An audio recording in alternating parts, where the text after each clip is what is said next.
Week 12 of the 2025 NFL season is here. As the weather gets colder, our takes only get hotter. This is your only place to get your 14-leg, low-stakes, high-reward, moneyline parlay. This is the Sunday Script.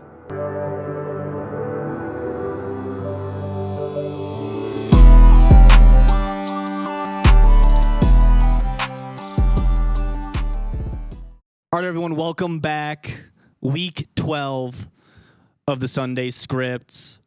We're finally starting to get into playoff conversation to where, you know, that talk actually matters. You know, people want to bring up, the playoffs in week 7 or week 8 when it doesn't really matter. But we're starting to finally get into the divisions setting themselves, aligning themselves, and, of course, all the divisional play coming up.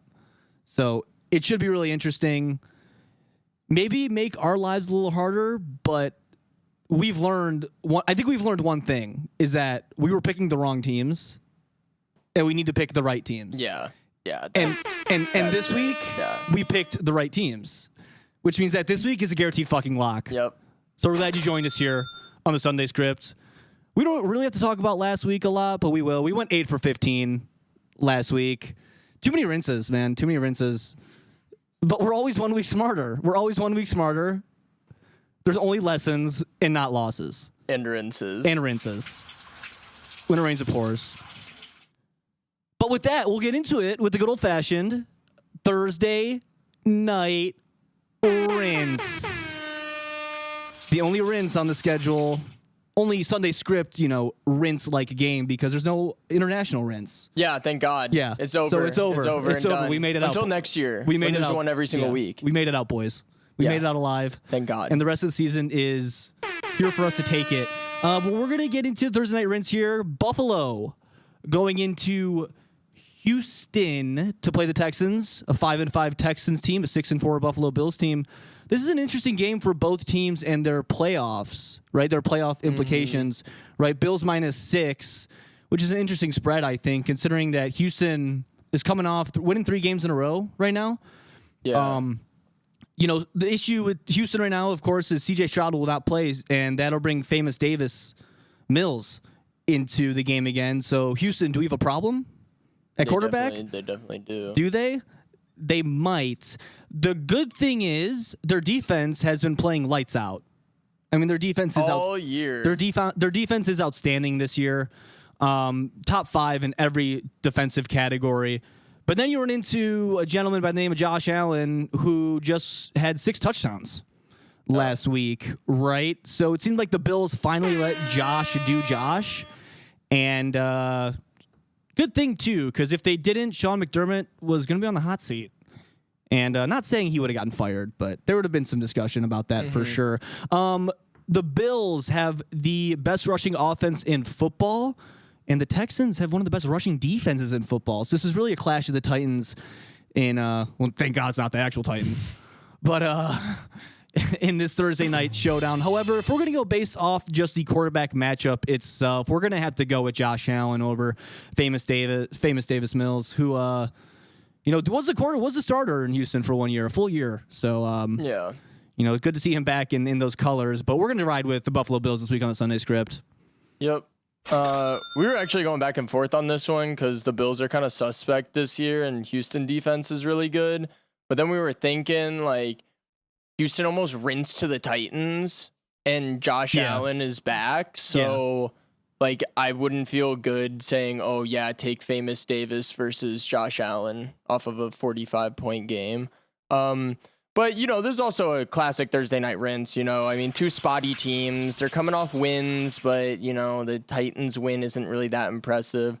Here's something, though. So the Bills' rushing defense gives up 200 yards every game. We just saw the Bucs backups, tear them to shreds. But Joe Mixon's out still. So, who knows what the Texans are going to do. I'm just going to steer you guys in the directions of the Bills right now. But, who knows? It's Thursday night rinse. I just don't think we'd be able to live with ourselves if we took famous Davis and then Josh Allen just pooped on him. No, and a lot of that game against the Bucs too was just Josh Allen making plays. It wasn't like Like you're saying Sean McDermott's off the hot seat. I don't really think so. I think that was just Josh Allen going beast mode and making it happen. Like Sean McDermott kind of sucks. Anyway, locking the Bills, and we're gonna move into Indianapolis, taking on the Chiefs at home. Chiefs favored by -3.5, and thank God Daniel Jones is finally off the bye week because I get to do my favorite thing and talk some shit about how fraudulent he is. He put the rinse in international rinse, man. It was like he was trying to lose the game against the dog shit Falcons in Madrid. Or no, they weren't in Madrid. I don't even fucking care where they were. Berlin. Yeah, same place. It's all communist. It's all one international rinse. It doesn't matter where it is. Yeah. So yeah, 3 fumbles, 50% completion, just bad game. He was throwing the ball all over the place. But you know, in classic Colts fashion, he gets bailed out by Jonathan Taylor. 85-yard run to put the game away. Send it to overtime, put him back in the game. You know the rest. It was 2 weeks ago.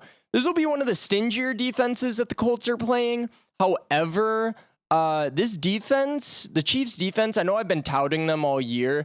They're a little lackluster against the run, which is obviously the Colts' specialty. So I think Jonathan Taylor off the bye is going to be able to run all over him. So, expect Daniel Jones to get another win column as a backpack because he's going to hop on the back of Jonathan Taylor, run all the way to the end zone. So we're going to lock in the Colts on the road. Yeah, you know, the saying is don't bet against Patrick Mahomes, and every time we have, he fucking, rinses. Yeah. Every time we have bet on him, he fucking rinses. Yeah. So maybe that saying, won that game maybe too. That saying isn't true, but there were a lot of games last year, right, where we'll say get lucky. You'll see good teams win those games, right? That's a whole nother conversation, right? You could have a whole show on that topic itself. Yeah. But the Chiefs won a lot of those games last year, and they're not going their way this year. At what point do you say, well, the Chiefs have played a lot of football in the past 3 years. Maybe they're not the same old Chiefs. Is it time for us to say maybe the Chiefs aren't as good as they have been? I don't know. I mean, you put up 19 against Denver, who has a fantastic defense, right? Yeah. But you allow Bo Picks to beat you? I mean, we're not high on Bo Picks at all. I mean, Denver's a not fraudulent 9-2. Fraudulent 9-2. And now they're not going to win that division, right? So on the speaking of playoffs earlier in the intro, they're on the outside looking in, playoff-wise. Yeah. Which is going to be interesting for the Chiefs, and all the people that picked the Chiefs to win the Super Bowl are still riding that wave. They're not going back on what they said. They're not eating their words. But you might have to, because we believe that Jonathan Taylor is going to run all over them at Arrowhead this week on the Sunday script. Danny Dimes has turned the ball over 7 times in the past 2 games, which is a rinse. Big rinse. Right? So this is going to be a Jonathan Taylor reliant game. Like we said, the Colts really need to get home on the pass rush. They haven't been really doing that. No. Maybe a little Latu sack this week would be nice. But we're going to take the Indianapolis Colts to go into Arrowhead and show that maybe they are the best team in the AFC, and maybe someone's going to have to take that title from the Chiefs, right? But that'll move us into Seahawks are -13.5 at Tennessee. They're giving them this 3.5 spread. It should be 16.5.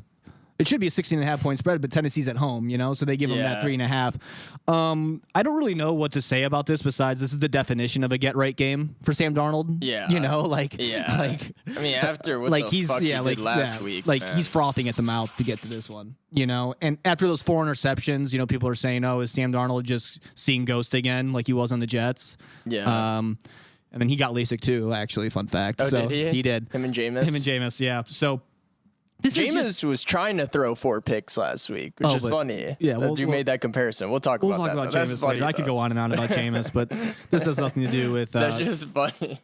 Yeah, but like I said, this is the definition of a get right game. I mean, I can't really say anything about the Titans. They're worse in every statistical category, that the NFL tracks, and even the advanced metrics that Amazon tracks now. So.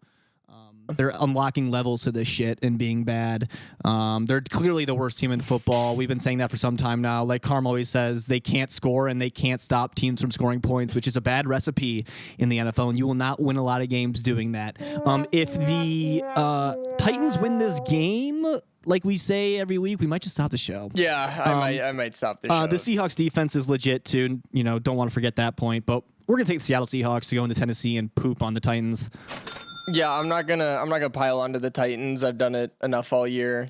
They're bad. You can only beat a dead horse for so long. Yeah, they're bad guys. Minus 13.5.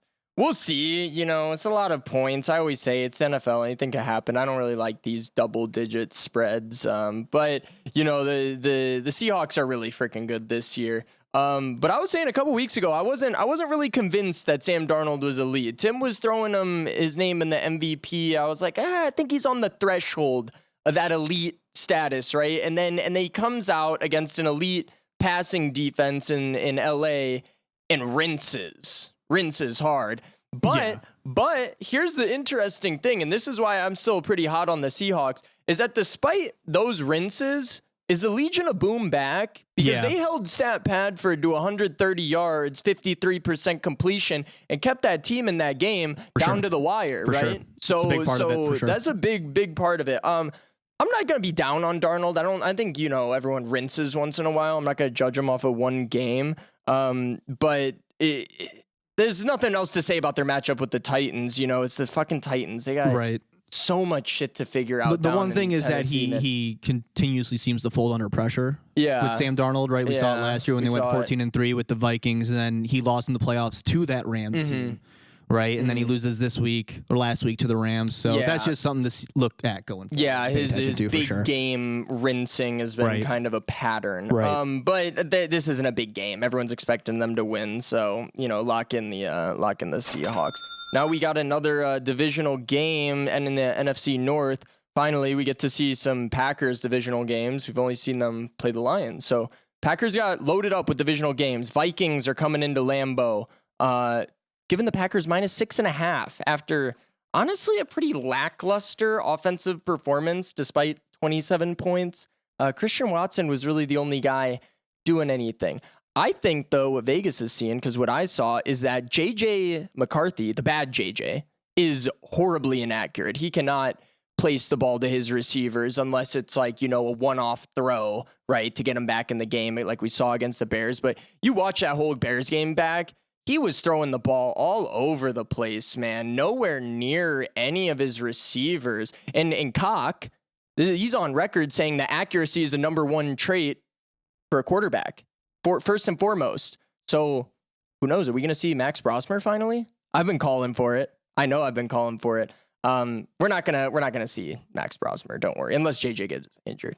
The good JJ though, Jefferson, he's getting fed up. And it's kind of sad because, like, now the Vikings are at the point where they're kind of like wasting a generational talent in Justin Jefferson because JJ's throwing the ball and he sucks. Yeah.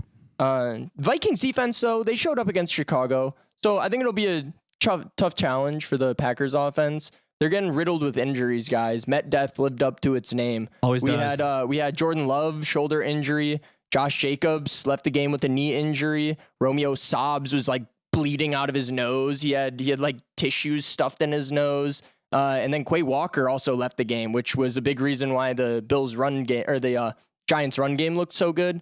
Star middle linebacker goes out of the game. It's going to cause some problems between the tackles. On the positive, though, Toyotathon starts this week. So you know what that means. Jordan Love is going to throw like 2,000 yards and 25 touchdowns, like he always does every Toyotathon. Yeah, so the Packers, in all, the Packers have a good defense, just like the Vikings. I don't think it's going to be super high scoring, honestly. Divisional game. But I just don't trust J.J. McCarthy. Go back and watch that Bears game. Bears defense creates turnovers, but they're nothing like crazy special in terms of stopping yardage and stuff. And JJ just sucked, man. He made them look like the Houston Texans defense. So I don't trust that fool at all. He beat the Lions, sure, but that's, call that a coin flip or something. I don't know. Lock in the Packers this week.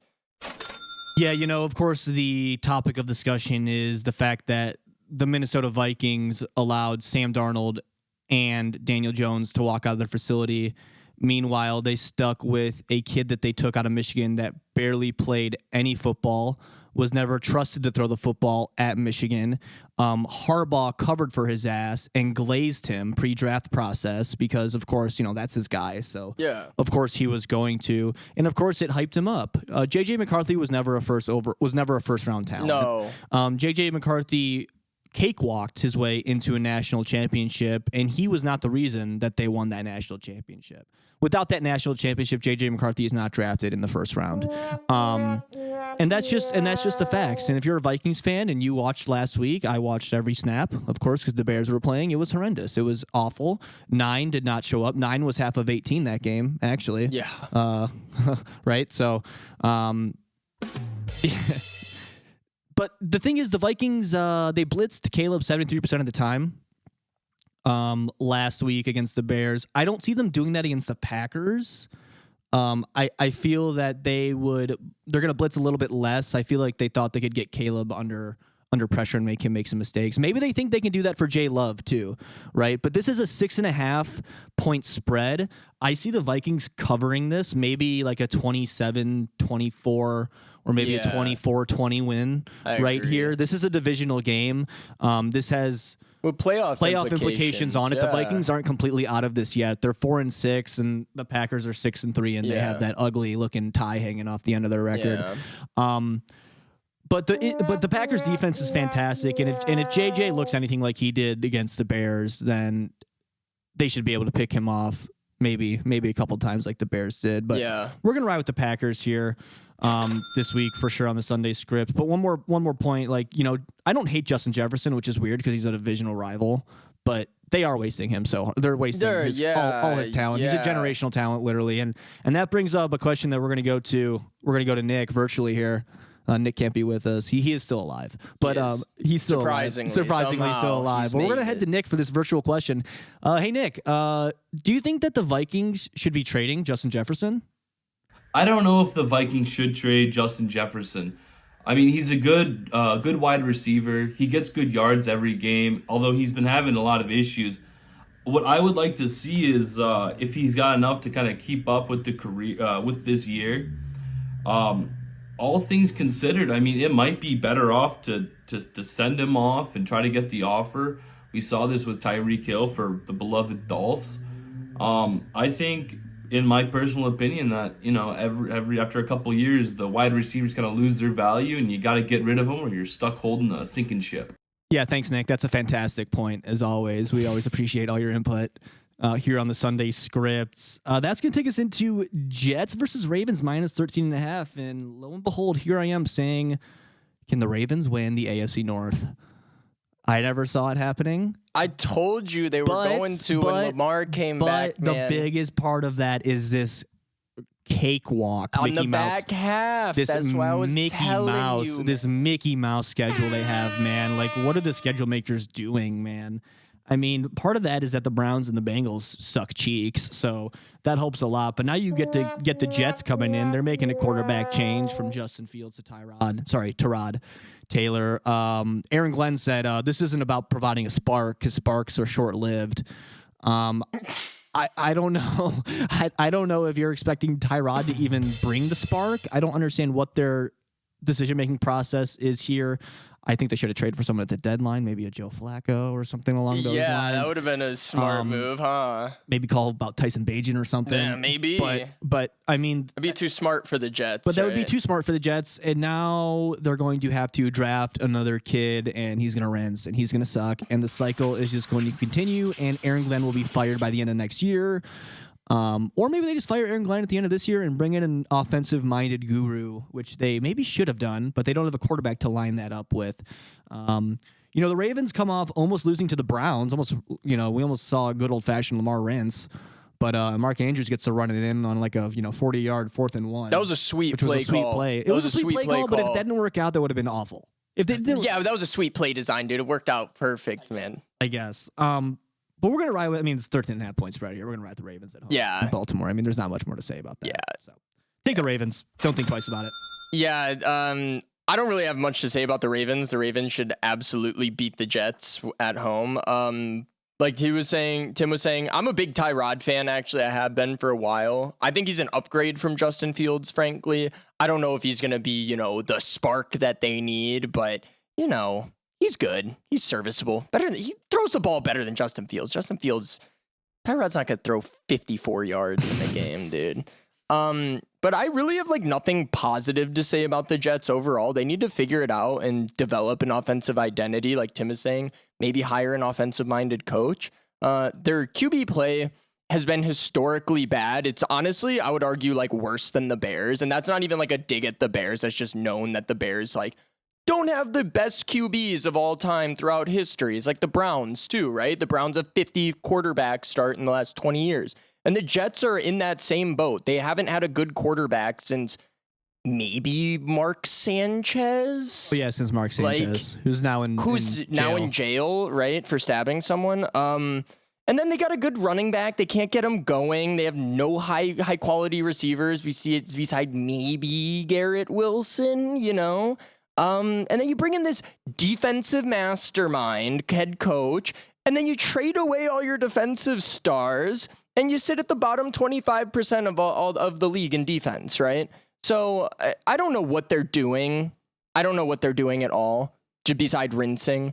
So it's a bad look all around. They're not going to turn it around anytime soon. Lamar's going to light them up for fucking 6 touchdowns or something, and then go get high and eat some chicken at the food truck or something. Yep. So anyway, we're gonna get back to the other New Jersey team going to Detroit, take on the Lions. Lions minus 10.5, man. I tell you guys, I don't like these double-digit spread. There's a lot of points because Goff was missing wide open throws. Was it the glove? Is he lost without the system? We always tell you guys, the system QB. Now the system's gone. System's in shambles, actually, because they're switching up play calling duties. Gamble's calling the plays. And speaking of Dan Gamble, he gambled and he doubled and tripled and quintupled down and lost all 5 of them. So, you know, kept doubling down and was rinsing. You know, they might have lost that game against the Eagles anyway, but Chris Collinsworth had it right, and I hate him. Collinsworthless, as I call him. I hate him. That A.J. Brown penalty at the end of the game where they called DPI and just give the Eagles the first down to kneel it out. Who knows? Maybe they got to punt it, and then the Lions can drive down the field. Now, they weren't doing anything on offense. I don't know.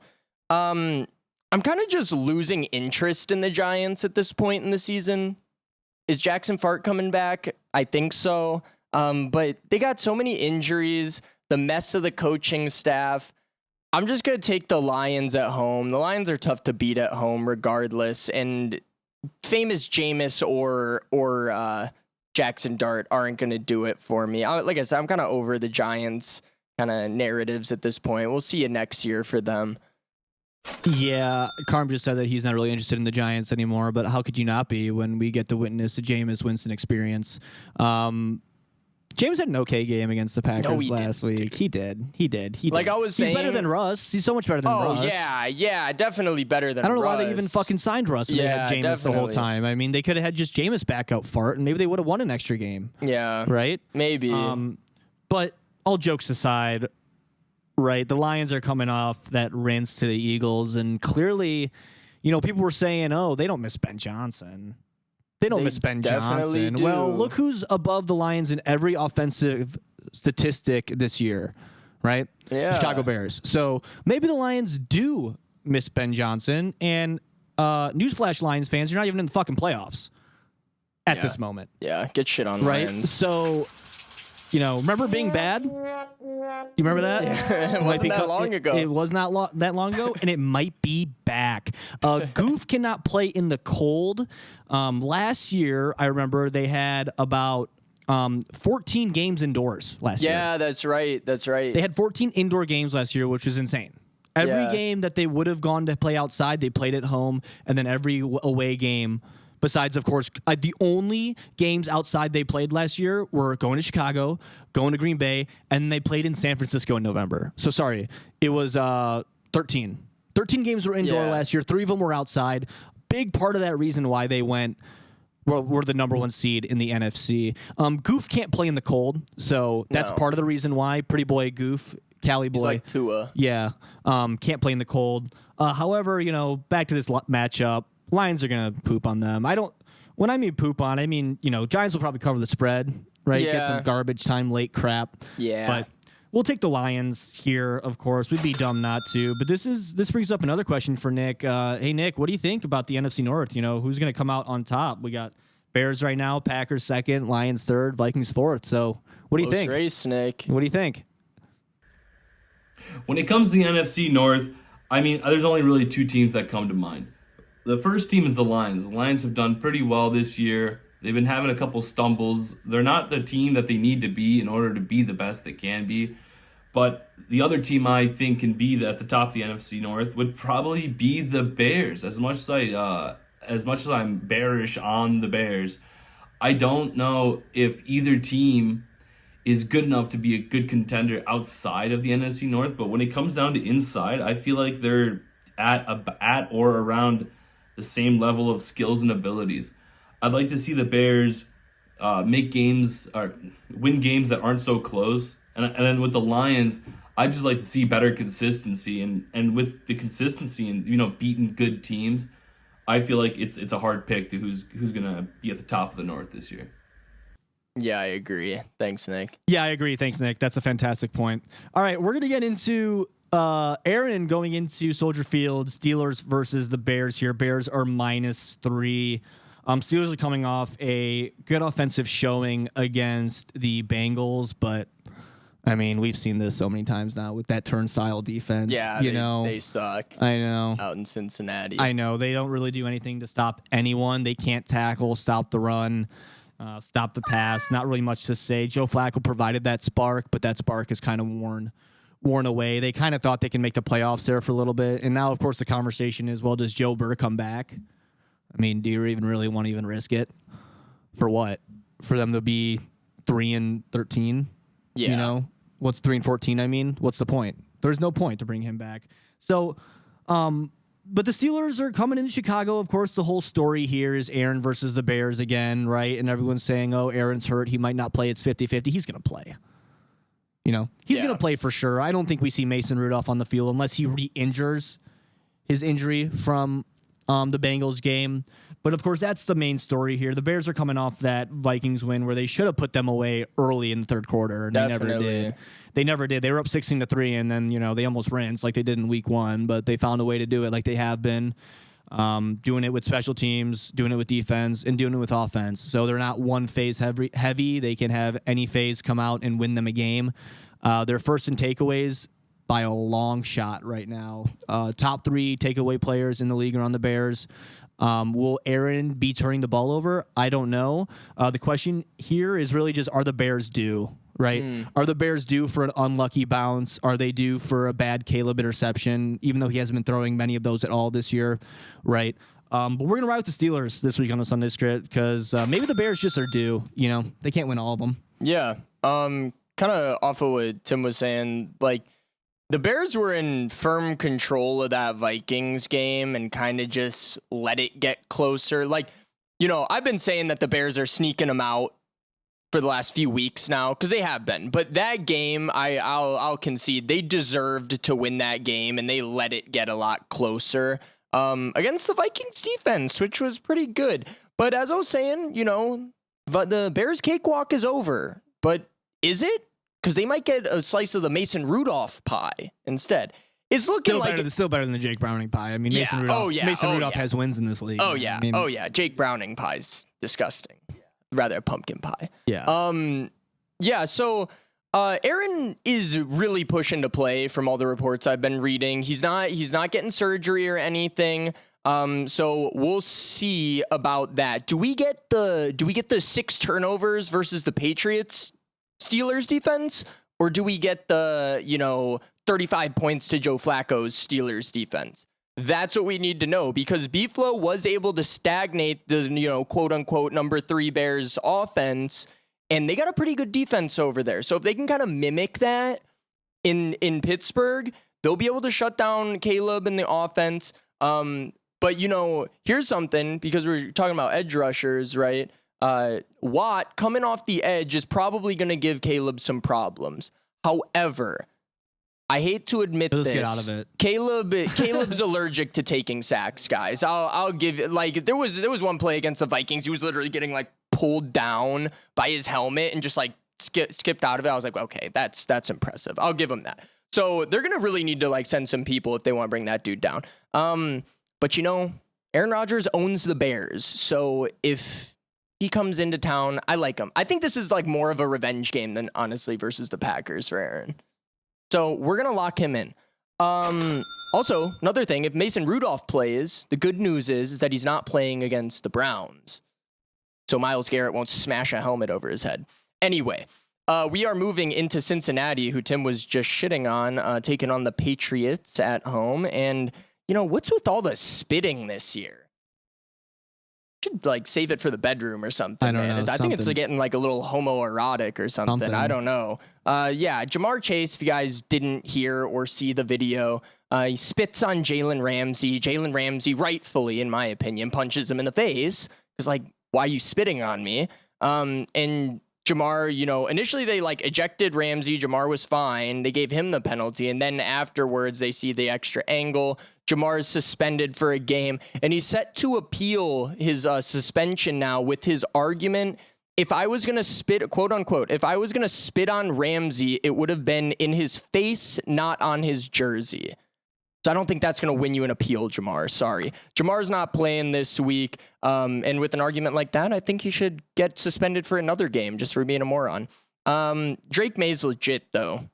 Absolutely cooked the Jets defense, and hate to say it, but they're better than the Bengals defense. So I'm expecting another like 98% completion, 250 yards from Drake May. And that should really be the end of it for this game, unless the Patriots just let the Bengals stick around. So lock in the Patriots. Yeah, this is an 8.5 spread for the Patriots going in Cincinnati. Like Carm said, without Jamar Chase, they got no chance. No. You know, unless Maurice Higgins really steps Who's up. good, but Yeah, I mean, Maurice is good, but he's not Jamar Chase. he's not Jamar Chase, right? Right. On the Patriots side of things, you know, Travion Henderson is really carrying them the past 2 weeks with 5 touchdowns. Really carrying the load for sure. Taking some of that off Drake May, which is good for Travion Henderson. The Patriots defense has been good. It hasn't been absolutely fantastic like it was hyped up to be at the beginning of the year, and Milton Williams might be hurt for the rest of the year too. So that'll be a big blow to their defensive line. However, they probably have the Coach of the Year candidate in Mike Vrabel. And here we go again. Here's another game. You know, it would be nice to just be a Patriots fan. You know, you have, 20 years of Tom Brady, and then this year you get to wake up and play the bottom of the barrel every fucking week in the NFL, man. Yeah. Every fucking week in the NFL, you just get to play the bottom of the barrel crap, and then you get 4 automatic wins against the Dolphins and Jets. Yeah. I mean, come on. You played the Titans. You played the Raiders. You played the Browns. You're getting the Bengals. When does it end? I don't know. It doesn't. It doesn't. It doesn't. It doesn't until the playoffs. Until the playoffs. So good for you, Patriots fans. But we're gonna take the Patriots this week on Sunday Script for sure. But Nick, that brings up a good question. If Jamar Chase were to spit on you, well, I mean, what would you have done in that situation? Would you have reacted like Jalen Ramsey or gone about it a different way? If Jamar Chase spat on me, I probably would just send him the lawsuit. I mean, it seems like he's got money. So I'm sure that, if he's got the energy to spit on me, then I'll take the suit. And it's on TV, so I know there's proof. Thanks, Nick. Yeah, thanks, Nick. Always, as always, fantastic. We're going to get into here the Browns going into the Raiders. This is a snoozer for sure. Don't watch this one if you don't have to. We're gonna because we always do, right? We watch every game. Yeah, Browns going into the Raiders -3. The one thing for the Browns, of course, we can talk about Shedeur, but I could care less. I mean, Dylan Gabriel didn't deserve to keep his job. I mean, that little garden gnome wasn't doing jack anyways. So you might as well throw Shedeur out there to see if you have something and at least have the fans watch the game. At least people are gonna watch the game now because Shedeur's playing, even though he might rinse and suck. I will say, you texted me. I had 4 screens going because, like I said, we watch all the games. You texted me Shedeur. I immediately swapped one of the screens over to the Browns game. Just to see. Of course, and the NFL appreciates that, and Shedeur probably already has a Ferrari, so he doesn't really need to get into Kevin Stefanski Ferrari. But he might be driving it now, and we'll see if he has a good end of the year, right? If he plays well at the end of this year, going into next year, we'll see if he's a starting quarterback for the Browns next year, right? He was supposed to be taken in the top 10 in the draft last year, then slipped all the way to the 5th fucking round. So So you tell me, NFL, is he good or is he bad? We'll just have to find out. My assumption is he sucks ass. But on the other hand, Myles Garrett is just absolutely balling out. It's such a shame that Myles Garrett is only going to be on that dog shit team. Yeah, it sucks. In the toilet bowl on Cleveland Browns. He should have requested a trade, and I'm surprised he's actually trying. You know, he got paid, and he's still trying. So kudos to Myles Garrett, even though that team has won 2 games. Yeah, they've only won 2 games. So Geno has been playing awful. The Raiders have no spark. They're led by an old man who should just retire. Ashton Genty's been disappointing, in my opinion, based off where you drafted him, which kind of shows maybe you shouldn't be drafting a running back that high, right? I mean, the Bears took one in the 7th round. And he's almost matching the production, not matching the production of Ashton Genty, but the value for sure. Yeah, definitely. For sure, right? So, I mean, we're going to ride with the Browns to go into Allegiant, and Shedeur is going to be rolling the dice. Yeah. In Vegas this week. Maybe Dion makes a trip out, but he might have to get his leg amputated, so we'll see. Yeah. Well, that would suck for Dion, but yeah, you know, Eugene has just been force feeding the ball to Brock Bowers, and that's really the only thing that the Raiders offense has been able to do successfully because, you know, Brock Bowers is so legit and the rest of the team sucks. And like Tim was saying, I don't hate the Ashton Genty pick that high if you had the pieces around the team to accentuate his skill set. But then you just draft a running back in the first round with no offensive line, and then he's not producing like a first round pick, and it's like, you know, surprise Pikachu face. Why does our first round running back not run everywhere? It's like, well, you need blockers.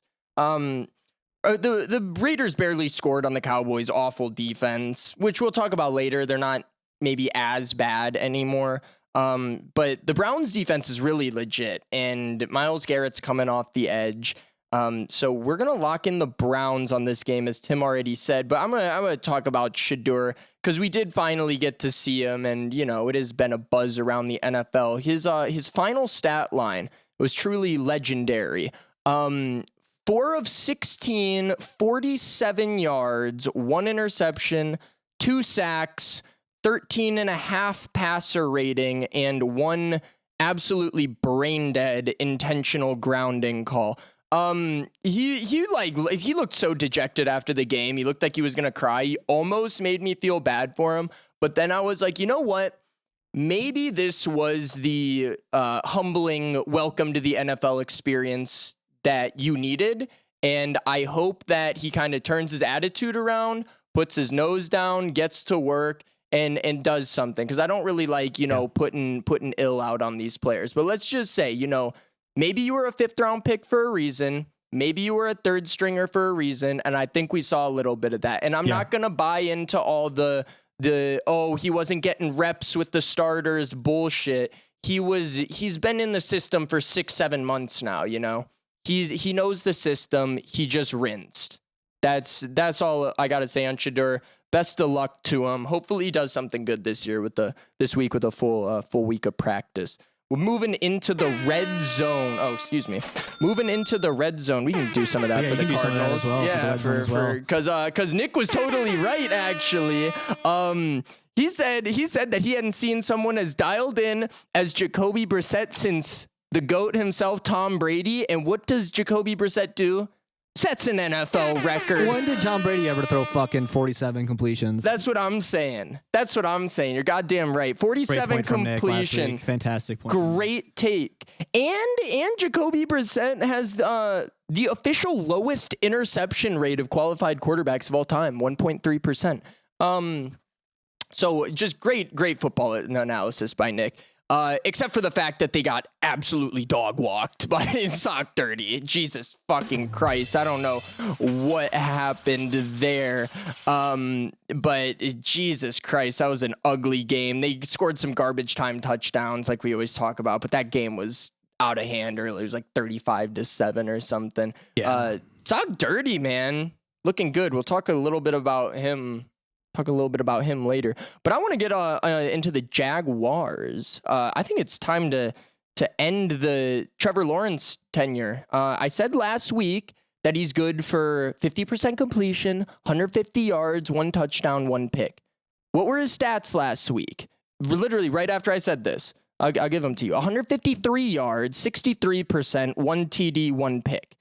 That's not what you expect from a 35-6 beatdown of the Chargers either. Yeah. Like, it was just the rest of the talent on the team, some special teams, some defense, really making that score that ugly. It's not Trevor Lawrence. His all-time season averages are like 200 yards, 1.1 touchdowns, 1 interception, 59% completion. He had a bad rookie season. He had 2 mediocre seasons following. And then they decide to pay him like a top 5 QB. Yeah. It's like, what the hell are you thinking? Like, you know, and then you mix in the Trevor Lawrence X factor, as I like to call it, the Trevor Lawrence rinse factor, because he's always good for one of those, you know, some boneheaded penalty, some fumble, something like that. So, you know, they got a lot of talent from all these first-round picks, and I think it's time they maybe start shopping around for a new QB, because Liam Cohen seems to get them heading in the right direction. They got weapons on offense. They need better quarterback play, but, you know, good luck finding someone to pick up a $275 million contract for a rinse quarterback. Yeah.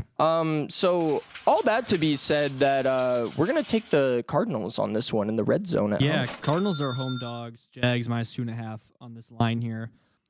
You know, the pool in Jacksonville last week was full of Bud Light, shit, and piss. I mean, those guys, they were going to town in that pool last weekend for sure. That was a stomping of the Chargers, which we predicted here on the Sunday script. We said it would happen. That's a long flight, and you'll rinse, right? And then you're missing both your tackles, right? And we'll put that same expectation on this game. Jags got to go all the way to Arizona, all the way out west. This is a classic trap game for the Jacksonville Jaguars, right?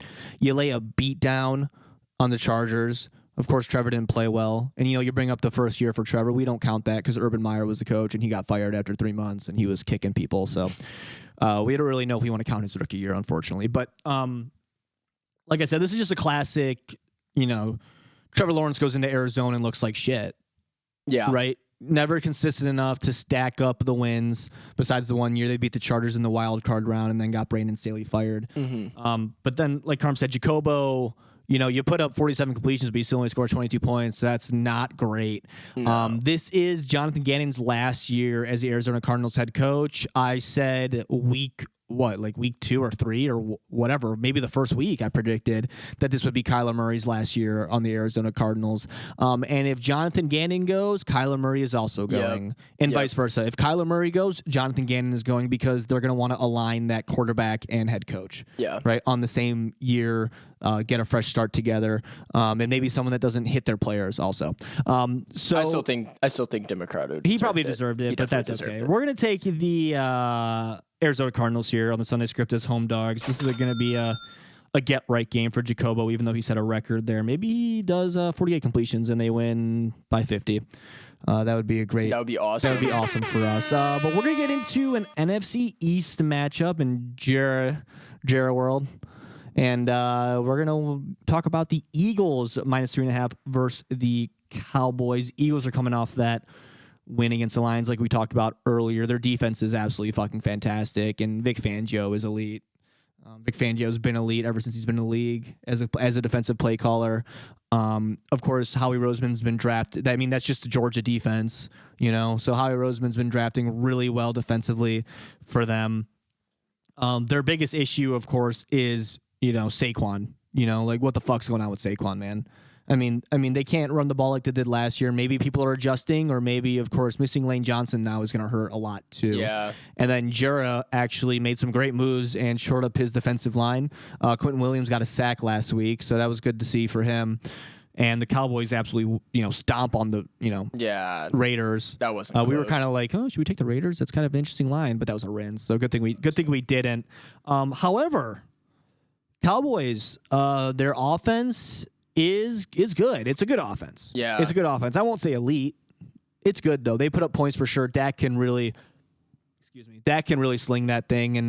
And George Pickens and CeeDee Lamb are a great duo.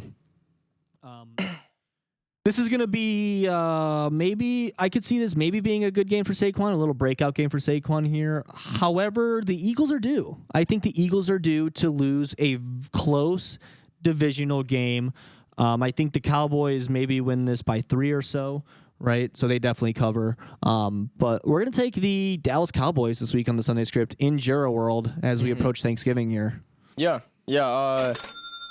I like the Cowboys at home in this game, guys. I don't know. Celine Dion, and Georgie Porgy, they were benched the first drive. We're gonna, bounce that over to Nick in a second. But when they came back, man, that was game over. George Pickens damn near looks better than CD Lamb, and CD Lamb's still really freaking good. So they got some great talent on that team.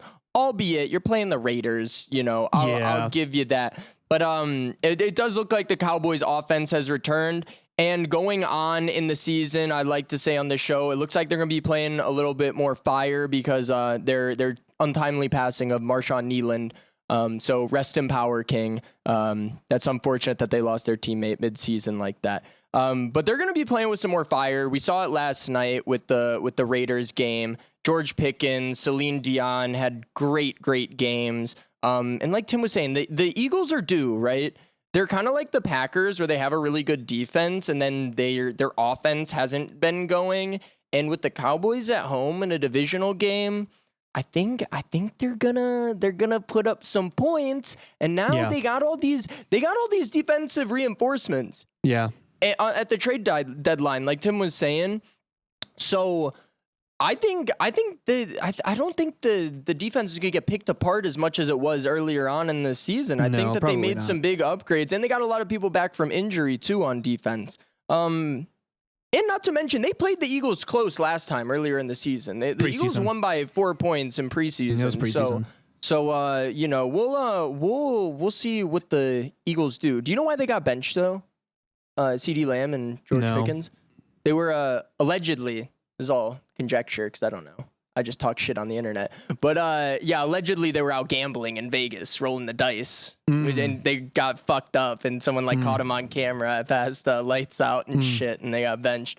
But I guess Schittenheimer didn't care too much, only kept them out for a drive. So we're gonna lock in the Cowboys on this divisional rinse.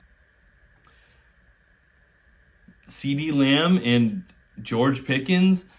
I don't know why they were benched. I would think it's because Dallas kind of wants to preserve the weapons they have.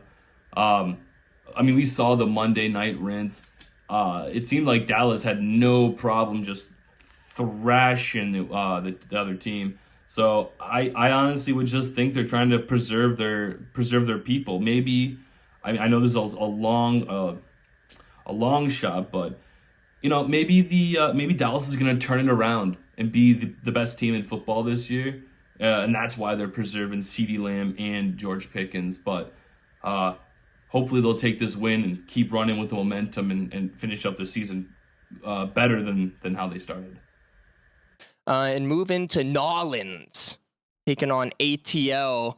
Penix is going to be out for the season, it's looking like, unfortunately, which I just found out, fun fact, of his last 8 seasons, 5 end in season-ending injuries. So a little bit of a glass cannon. That was definitely on the scouting report when he got drafted. Yeah. Though, so this is not breaking news to anyone or the Atlanta Falcons. No. Sorry, go ahead. Glass cannon, but he's really like a glass BB gun because he sucks. So Percocet Cousins is going to start. He kind of sucks, and the Falcons kind of suck. I would guarantee you a lock if it was Baby Rattle playing in the Superdome. But they traded, because he's fucking elite in the Superdome. But they traded him out for Tyler Shuck, so it'll be a little less. That's why the line's 1.5, right? Because if Baby Rattle was playing in the Superdome, it would be a minus 15.5 line for the Saints. So if Buckashuck doesn't sell, Saints should win this game at home. The Falcons just gave up 500 yards to injured Bryce Young. Yeah. So I don't like them all that much. But we've been rinsing on the Falcons all year, so who fucking knows? It's minus 1.5 spread. But we're gonna lock in the Saints. I know the fucking Atlanta Falcons, man. No. I mean, at this point going forward, the Atlanta Falcons honestly might not win another fucking game. Kirk Cousins is a washed version of his old self. Their coach is an absolute moron who was blaming the Patriots for a clap gate, Yeah, against the Patriots for their loss. He doesn't really approach the media very well. Kyle Pitts, 4th overall tight end pick, rinse. They don't give Bijan the ball enough. I mean, run the kid into the ground. You don't pay him yet. Sorry, that's just the truth. Facts. Drake London's fantastic, right? So that's the one bright spot for the Atlanta Falcons. They have a good pass defense, but sometimes it just doesn't show up. Clearly, I mean, you let little midget Garden Gnome, Bryce Young, Garden Gnome number 2, Bryce Young, go out there and throw for damn near 500 yards on one good leg, right? And Arthur Blank also needs to look himself in the mirror because he is the owner of that team. And ever since they rinsed in the Super Bowl, they have blown. So we're going to take the Nolans Saints and we're going to take Tyler Shuck in the Superdome. That is a tough place to play no matter what team goes into the Superdome. Saints are still more competitive than any of these other awful teams that we talk about: Titans, Jets, Browns, Raiders. Yeah, that group of teams. They're better coached, and Tyler Shuck isn't bad. They've been impressed in New Orleans with Tyler Shuck, and like I said, he is the white Caleb Williams, so they say. So we're gonna take the New Orleans Saints this week on the Sunday script.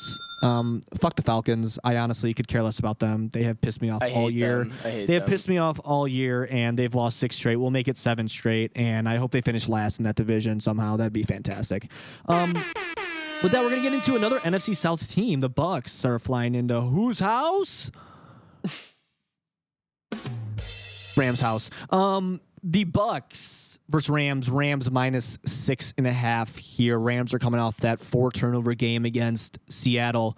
However, if you're turning the ball over, get the ball 4 times, you should probably score more than 22 points. Yep. But that's a testament to also how good Seattle's defense is. So that was really just a defensive masterclass. You probably would have taken the under on that. We don't do that, but if you were obliged to do that, you probably should have, and that was a smart move on your behalf.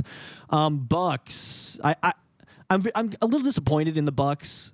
They have had a gauntlet here the past couple weeks. Patriots, Bills. Now they're going to the Rams. Yeah. So it's not an easy schedule for sure. And the injuries kind of piled up, and maybe Baker might be a little bit hurt himself. We were talking about that at the beginning of the year on the script here, that he was kind of dealing with injuries, maybe it seemed, in his hand. I don't know if that's lingered into the back half of the season here. However, he hasn't been the MVP that he was at the beginning of the year. That does not mean that he is not capable of going into whose house and beating the Rams. However, the Rams are just dominant this year. They might be better than the year that they went and won the Super Bowl, even though they don't have really the star power that they did when they did that. Cooper Kupp winning the Triple Crown, OBJ. Aaron Donald. Yeah, Aaron Donald. OBJ getting his chest pooped on, right? And Aaron Donald. And so with that, the Rams are just really good. Stat's going to win MVP this year. Drake May won't win it. Stat will win it, I think, at the end of the year here. And we're going to take the Los Angeles Rams. And don't you ever wear those damn black jerseys again. Those were hideous.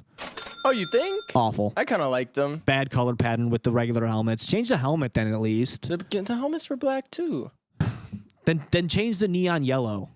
Fair enough. The neon yellow and the blue is also bad. They should just wear retro Rams, St. Louis Rams. Not to digress too much, but apparently the announcers were saying it actually wasn't a black. It was just like a really, really, really, really dark blue. Fantastic. That's what they said. Fantastic. I don't know. Anyway, I'm going to shit on the Lions again because I love to. After playing on the poverty Lions for so long, Stat Padford is finally able to pad his stats all the way up to an all-time winning record.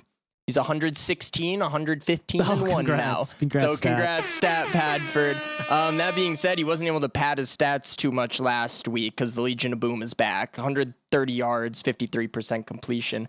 As Tim was saying, the Bucs are getting a rough go of it with their schedule at the back half of this season. I feel kind of bad for them. They're not getting any Patriots schedule in this. It's all hard. They were super competitive with the Bills. Bills are a bit fraudulent. And the Rams are super legit, so we do a little NFL math there. I'm going to see the Rams taking this one. This is definitely going to be the hardest game of the year for Baker and the Bucs. Got to be careful with the Rams defense. Their pass defense is good. We saw what they just did to Sam Darnold. On the positives, though, Buck Teeth Irving should be returning possibly this week. And it's also possible to see Chris Godwin as well. Not that they've really needed them. I don't think that -7 is really fair to the Bucks. I think this is going to be closer to a shootout. Maybe they stretch it to -7. The Rams do at the end, kind of like the Bills, but we'll have to see. Lock in the Rams. Whose house? And then we got the Panthers going to play the 49ers for the Monday night finisher. Niners are -7, and as I already said, Sock Dirty came back and absolutely dog walks the Cardinals. So maybe he's not a system QB, as we've been saying this whole time. Yes, he is. Add a bit. He adds a bit more mobility over like Mac Jones or someone like that. Oh yeah, for sure. So that's not really saying I think, much. I think yeah. So I think that's a little bit of the reason why they were able to like pour it on the Cardinals is bad. Robert Saleh is still cooking with the injured defense. And then on the Panthers side, you were talking about injured Bryce Young. He did re-aggravate his ankle. He had an ankle sprain, re-aggravated it, but he ended up throwing 450 yards anyway. So I guess it didn't bother him that bad. Rico Story had a pretty quiet game against ATL, but as we were talking about 500 yards from Bryce Young, they were going pretty pass heavy, picking on the defensive backs. So the 49ers are kind of in a weird spot because they dropped 4 games, but they still maintain their like playoff contention. They've won some divisional games. So I think Sock's just gonna keep his foot on the gas and get another one at home, and they might damn near win out in the season. They got their injuries coming back. Vegan diet got them off the vegan diet in San Fran. So lock in the Niners.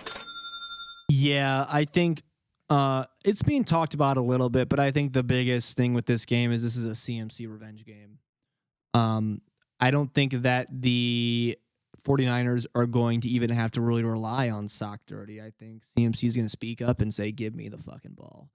And let me run against my old team here. Bryce isn't going to put up 500 yards on this defense, Fred Warner or not, right? And their defense has still been holding steady without Fred in the lineup, which is just another testament to that coaching staff. That coaching staff is fantastic. Kyle Shanahan's a fantastic coach, and Robert Saleh is clearly a better defensive coordinator than he ever was a head coach. You know, or maybe you just go to the Jets and die. I think you just go to the Jets and die. I mean, it's so obvious at this point. We have so many examples of that, but we won't talk. No more Jets here, okay? We'll have to see a big game from Rico Story for the Panthers to really do anything, I think. And the problem is they're so inconsistent. They're kind of like the Jags a little bit, where Bryce will have a fantastic game. Is Bryce a bust? I think it's still too early to tell. It's still too early to tell. It's still too early to tell, even though we're in he year. shows it, and then he rinses. We're almost at the end of year 3, and he'll be the starting quarterback in Carolina next year for sure. They have a 500 record, but last week they were underdogs and they won. So good for them. Sorry, they were underdogs. They were underdogs. They haven't won when they've been favorites. My bad.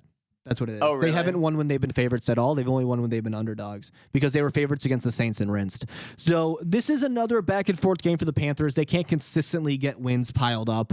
And that a lot of that's Dave Canales because Dave Canales is a fucking idiot. But we're going to take the San Francisco 49ers at home -7 to complete your Week 12 slate here for the Monday night finisher on the Sunday script.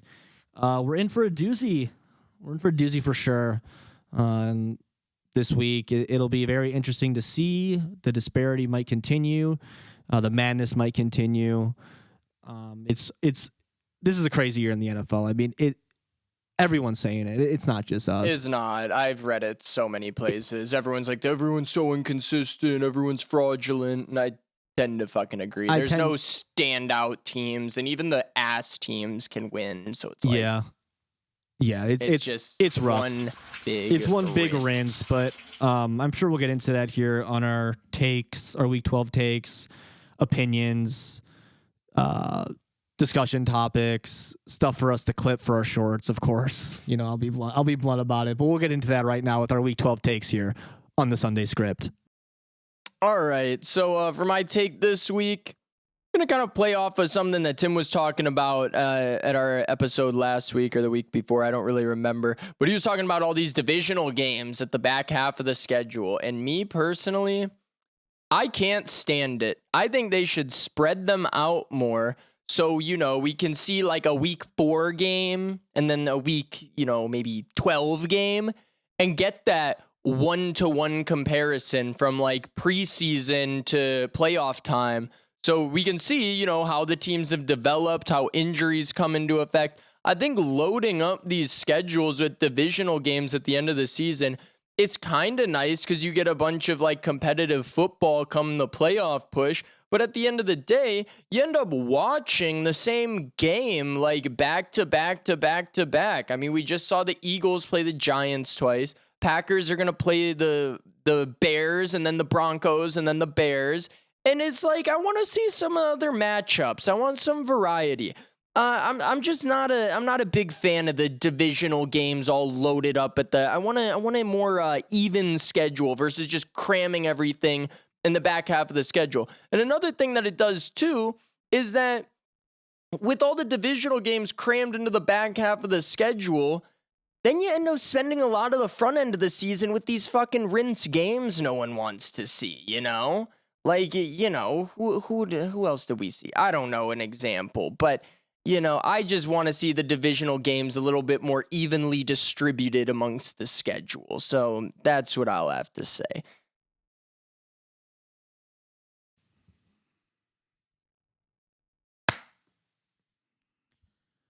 And this isn't really a take from me this week on the Sunday script. This is just a fact that the Chicago Bears are first in the NFC North for the first time this far in the season since 2018.